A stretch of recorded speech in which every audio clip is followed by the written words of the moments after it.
कहती है ब्रह्मा भ्रूढ़ा गोधन सुरापो गुरुतल्पगा। ऐसी गलतियां जीवन में हो गई हैं, उसका प्रायश्चित है ये पुराण।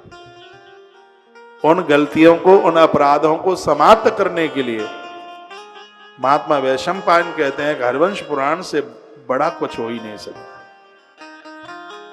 गर्भ में बच्चे की हत्या हुई, ब्रह्म हत्या हुई, गौ हत्या हो गई, अनजान में हो गई। रास्ते में आप जाते हैं, गाड़ी से कभी पशु टकरा जाते हैं, जीव टकरा जाता है, और बहुत बार गाड़ी से एक्सीडेंट में गौ माता की भी मौत हो जाती है दुर्घटना में।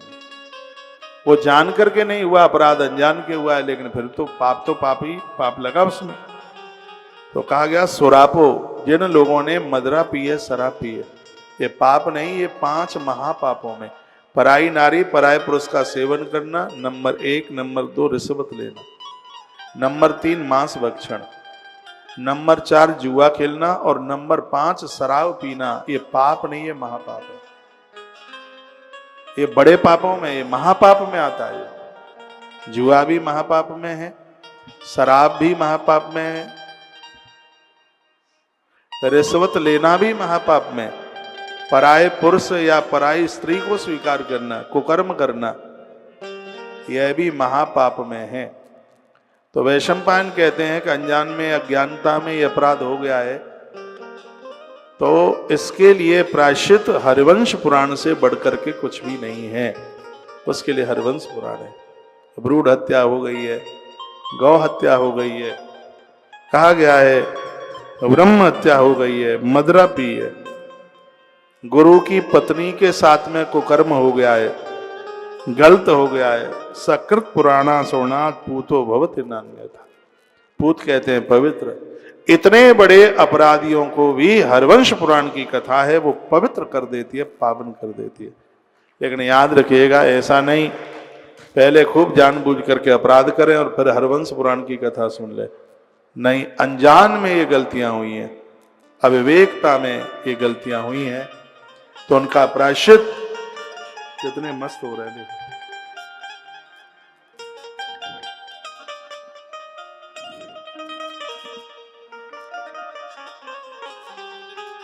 तो उनका प्रायश्चित है हरिवंश पुराण की कथा। तो सत्कृत पुराणा श्रवणात् पूतो भवति नान्यथा। इसमें कोई संशय वाली बात नहीं है। ये कथा उन लोगों को भी पावन कर देती है, पवित्र कर देती है। इदम मयाते परकीर्तितम महा श्री कृष्ण महात्म्य पार अद्भुतम। इस ग्रंथ में भगवान श्री कृष्ण के अपार अद्भुत महात्म्य का वर्णन किया है। श्रवण पठन्ना सुषमाप्नुयात् फलम। इसको कोई पढ़ेगा, सुनेगा या सुनाएगा, यच्चाप लोके सुदुर्लभम महत्। जो लोक अति दुर्लभ है। ये ऐसा नहीं है कि जिनको संतान नहीं है उनको ही ये कथा सुननी चाहिए। जो अपना मोक्ष चाहते हैं, मुक्ति चाहते हैं, जवानी में, बचपन में बहुत गलतियां हो गई हैं, उसके प्रायश्चित के लिए गर्भ में भ्रूण हत्या हो गई है, ब्राह्मण का धन खा लिया है, वैधव्य नारी का पैसा खा लिया, और ऐसी कोई त्रुटियां गलतियां हुई हैं, उसके प्रायश्चित के लिए महात्मा वैशंपायन कहते हैं राजन, उसके लिए हरिवंश पुराण की कथा। हो सकता है अनजान में आपसे भी कोई गलती हो गई हो, अनजान में आपके पुरखों से भी कोई गलती हो गई हो।